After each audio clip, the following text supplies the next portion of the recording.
My name is Emil. I'm a digital strategist. I answer marketing questions. This is episode 42, and it's YouTube ads for realtors. I love this question because I've lived this life. So, PPC for property agents. How do you reckon PPC for property agents work, especially for YouTube ads, since they have multiple videos of different listings and we want to show for all? Thanks.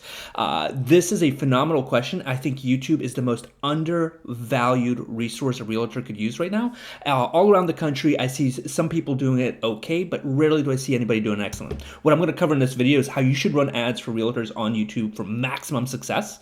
3 tips to win the view that work time and time again, no matter what region I'm in, and then measuring for success. But first, every Sunday I send out one email that recaps all the marketing questions I answered that week. If you want to stay up to date on best practices, strategies, and become an overall stronger marketer, I think you would really enjoy this recap. It would mean the world to me if you could subscribe to the newsletter and my YouTube channel. Now, back to the answer. I love YouTube ads for realtors because it combines 3 of the best elements of promoting a property. You get to show without having to tell. You get to be in front of a ton of people without an exorbitant cost. And number 3, it is an unsaturated space for realtors. This is such a win-win combination. I treat each property as its own world. So if I represent a realtor and they have 15 properties, well, that's 15 different businesses in my opinion. All of those have their own pros and cons, their own cost fluctuation, their own selling requirements. There's so many variations that we're treating each property, at least I do, as its own individual campaign, its own individual process. Now, a real estate company, a brokerage may want a broad awareness campaign for what they do, and this is great to introduce agents and the brokerage. But when we're dealing with properties, I deal with those properties on a singular level. Each property has its own little goals to hit, but they do have a cumulative attack. So if you have 15 properties and you're doing the same thing for all 15, I guarantee there'll be crossover success for this because it's just you got volume on your side. So the 3 tips that work for me and my realtors and how I highly recommend you structure a campaign on YouTube for a realtor. First, you want to hit the scripted 5, 10, and 15 second intros. So you're going to be running, in my opinion, the best is to run true view ads, which you get charged on 2 bases. Number 1 is if somebody clicks the ad, you get charged, or if somebody watches 30 seconds of your ad, and if your ad is less than 30 seconds, then as long as they watch it to completion, you get charged. But your ad should be at least 1 minute to 3 minutes, in my opinion. And we want to hit 5, 10, and 15 second markers when we're shooting the video. So every property, we train the realtors on how to do this. And you could have somebody film it, or you could use your own phone. The more organic, the less polished it is, the better it works. First, 5 seconds, I want to know what I'm looking at. So you're on YouTube, you're in our target demographic, ad pops up and it says, "Hi, I'm Emil, I'm outside 123 Main Street, a 2,300 square foot home on this street." Right now, I've already qualified the viewer. Like they know the property and I'm going to say something like, and I'm putting this house on the market. This 10 second is qualify me. Now tell me things about this house that'll either qualify me as somebody who's interested, even if I'm sort of looking at houses, or it'll pull me out of the system. For instance, we know that I'm looking at a 2,300 square foot house on 123 Main Street. Geographically speaking, I should roughly know where that is, and especially if they say on the south end of X town. Now you want to tell me it's got a fenced-in backyard, 2-car garage. They're asking $439,000 for it, and boom! Now you've qualified me. Is it in my price range? Do I like what the features are? And then the 15 seconds. By 15 seconds, we want to hit the MTV Cribs intro, which is you've told me what it is, you've pre-qualified me, and now you're telling me, now let's go take a look inside.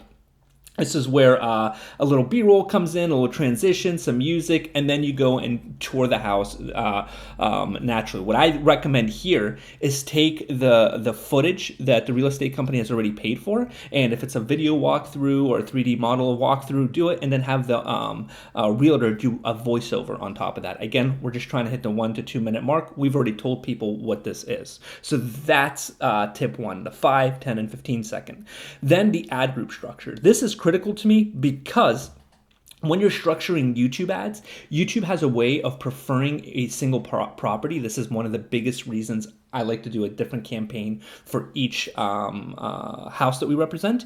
And then we want to do different campaign structures depending on the region. So if your population is sub 250,000, this is a no-brainer. The campaign is 123 Main Street. The ad group has the ad we want to run or a couple variations of that ad. And then we just hit broad targeting.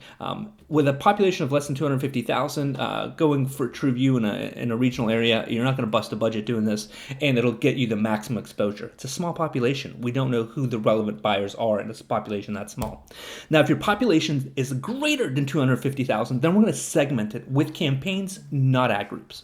So, for instance, campaign 1, we're going to put our video in, and this is going to be in-market people who are buying a home. And here's a bonus: if you look at all of the realtor ads we run, they're in market for a home, but they're also in market for a GMC vehicle. This is an incredible overlap. I don't know why it is.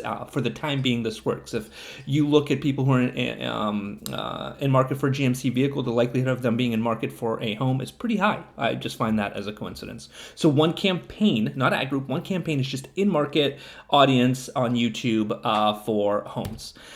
The next one is going to be, I'm going to be targeting people who are visiting Zillow, Realtor.com, etc. And I'm just going to have one campaign. Zillow is going to be the overwhelming winner there, but some areas, Realtor.com may win and Trulia may win. So you want to put all of them into a group and then run that. So campaign 2 has, you're serving the same ad to people who are visiting those. There's going to be crossover from 1 to 2, but not as big as you think, actually.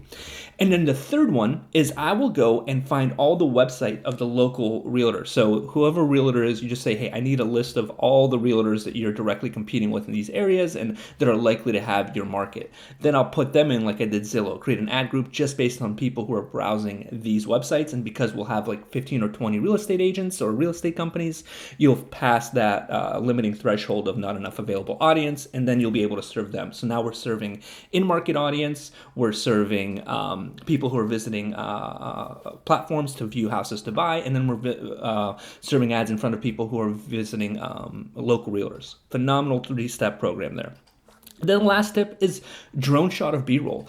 Most people don't pony up for the drone shots these days, and even though they're super cheap, so do it and use that as B-roll immediately after.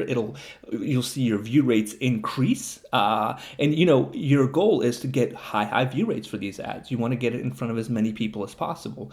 If you run this 100% the way I'm recommending, you're going to see view rates at 25 to 45% on every single property, exposing it to lots of people in your area, way more than any Facebook ad or any Instagram ad has the potential of doing it. This is why I love YouTube.